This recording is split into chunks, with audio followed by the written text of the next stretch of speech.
Astuce de conception pour le moulage par injection. Le moulage par injection est un procédé versatile qui nécessite de prendre en compte plusieurs facteurs clés au cours de la conception.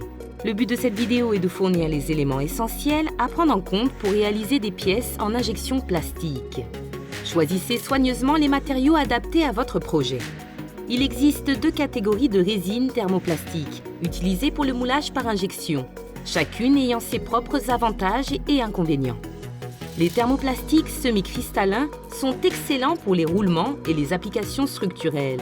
Ils ont une bonne résistance électrique, sont endurants aux attaques chimiques et bénéficient d'un coefficient de frottement plus faible.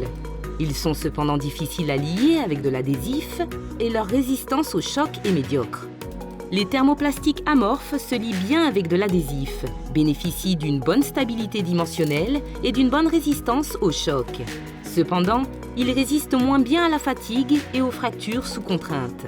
Ces résines peuvent être classées dans les résines de base à bas coût, les résines industrielles à coût intermédiaire et les résines spéciales ou haute performance à coût élevé. Prenez en compte les tolérances de la pièce. Les tolérances sont affectées par la contraction se produisant au cours du processus de refroidissement.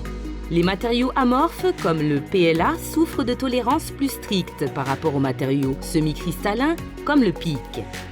Des tolérances resserrées peuvent accroître les coûts de production, mais peuvent être nécessaires pour que la pièce tienne l'emboîtement ou fonctionne correctement, en particulier si elle fait partie d'un assemblage. Il est vivement recommandé de contacter votre fournisseur dès la phase de conception afin de discuter des tolérances standards utilisées. À titre d'exemple, la norme DIN 16901 inclut une table des tolérances générales comme référence pour différents matériaux. Si votre fournisseur utilise ce standard mais que vous avez besoin de tolérances plus serrées ou d'un autre standard, un design 2D vous sera demandé. Choisissez la bonne épaisseur pour vos parois. Certains critères doivent être pris en compte pour garantir une bonne épaisseur de parois. Des parois plus fines diminuent le temps de réalisation et réduisent le prix à la pièce. Pour de nombreuses applications, une épaisseur allant de 1,5 à 2,5 mm est suffisante, mais on pourra également se référer à l'épaisseur de parois recommandée pour différents matériaux. Contrairement à l'usinage CNC, les pièces plastiques moulées par injection bénéficient d'une épaisseur de parois uniforme. Si une section d'une pièce est plus épaisse qu'une autre, une dépression pourra apparaître en surface à cet endroit. Des épaisseurs de parois non uniformes peuvent provoquer des déformations en raison des différentes vitesses de refroidissement et des variations de la contraction. Si l'on ne peut pas garder des épaisseurs uniformes, la variation ne devra pas excéder 15% de l'épaisseur de paroi nominale et devra se faire progressivement pour garantir la qualité de la pièce. Ajoutez des angles de dépouille à votre modèle. Procéder au moulage par injection d'une pièce dotée de parois verticales pourra causer son blocage en raison de la contraction au refroidissement. Cela peut endommager la goupille d'éjection, voire le moule. Pour éviter ce problème, on pourra concevoir les parois avec une légère inclinaison, l'angle de dépouille. Son ampleur varie selon les types de surfaces, les surfaces texturées nécessitant les angles de dépouille les plus importants. Voici les angles de dépouille minimum de certaines surfaces habituellement réalisées en moulage par injection. Ajoutez des nervures et des soufflets sur certains composants. Plutôt que d'accroître l'épaisseur des pièces pour les renforcer, on recommandera l'utilisation de nervures et de soufflets. Ces derniers permettent également d'éliminer certains défauts esthétiques, comme les déformations, les retassures et les bulles. Mal conçus, ils peuvent cependant provoquer des torsions permanentes sur certaines sections. On pourra réduire ce phénomène en maintenant l'épaisseur des nervures à 50% ou 60% de l'épaisseur de la paroi à laquelle elles sont attachées. Ajoutez des arrondis et des congés à votre modèle.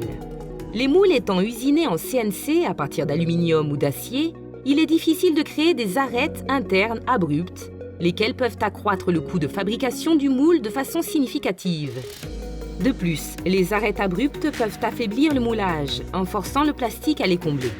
C'est pourquoi il est recommandé d'utiliser les fonctions de votre outil CAO pour ajouter des congés et permettre une transition progressive entre les parois et les éléments de la pièce moulée.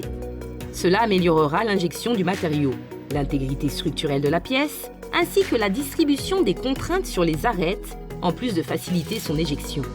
Les surfaces d'arrêt, notamment au niveau des lignes de joint, sont les seuls endroits où des arêtes abruptes se forment naturellement.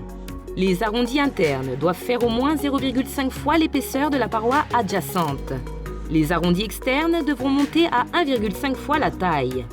Évitez les contre-dépouilles et ajoutez des créneaux autant que possible. Les pièces complexes ou dotées d'éléments encliquetables ont des contre-dépouilles permettant de retenir la pièce dans le moule. Ces contre-dépouilles sont souvent formées grâce à un mécanisme appelé coulisseau ou poussoir. Il s'agit d'un composant mobile qui s'insère dans le moule une fois celui-ci fermé et s'en extrait avant qu'il ne se rouvre.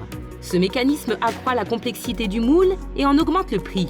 Dans le cas d'un simple emboîtement à poutres, il est possible d'éviter ce genre de dépenses, soit en déplaçant autant que possible les dispositifs encliquetables vers l'extérieur de la pièce, soit en ajoutant un léger créneau à la base de la poutre. Ceci permettra de prévenir l'adhérence de la pièce au moule et de garantir son éjection. Ajoutez des embouts sur les nervures et les parois latérales. Les embouts sont des pièces cylindriques extrudées à la verticale et conçues pour accueillir des inserts, des vis auto-taraudeuses ou des goupilles pour l'assemblage des pièces. Leur diamètre externe doit être 2,5 fois le diamètre de la vis auto-taraudeuse considérée. Les embouts doivent être solidaires d'une paroi ou d'une surface via des nervures ou des soufflets, dont l'épaisseur ne doit pas excéder 60% de l'épaisseur globale de la pièce, afin de diminuer la visibilité des dépressions sur sa partie externe. Par exemple, les nervures sur une pièce dotée d'une paroi externe de 3 mm ne devront pas excéder une épaisseur de 1,7 mm. Et enfin, mettez en évidence les surfaces importantes sur lesquelles il ne devra y avoir aucune marque. Afin de pouvoir fabriquer convenablement vos pièces grâce au moulage par injection, il est impératif que le fabricant comprenne dès le début quelles sont vos exigences au niveau esthétique. L'un des facteurs clés à prendre en compte pour le fabricant de l'outillage est l'emplacement de la bouche d'entrée, à savoir l'endroit par lequel la matière en fusion sera introduite dans le moule. Le type de bouche d'entrée et sa position devront être déterminés de façon stratégique pour minimiser les éventuels problèmes de qualité. Les bouches d'entrée laissent aussi souvent des marques visuelles, bien que subtiles, sur les pièces moulées. C'est pourquoi nous vous recommandons de communiquer à votre fournisseur vos exigences en matière esthétique et fonctionnelle afin de déterminer où la bouche doit être placée. La fiabilité du procédé, l'optimisation de la conception en vue de la fabrication et un outillage de haute qualité pour le moule sont autant de facteurs permettant de réaliser dans la durée des pièces de haute qualité. Xometry vous aidera à faire fabriquer vos moulages par injection grâce à nos retours exhaustifs en faisabilité et la production s'effectuera via nos ateliers partenaires agréés. Il vous suffit simplement d'apporter vos modèles 3D sur notre plateforme en ligne, choisir la quantité, le matériau, les traitements et couleurs voulus, ainsi que toute autre exigence, puis de demander un devis. Xometry, quand vos idées deviennent réalité.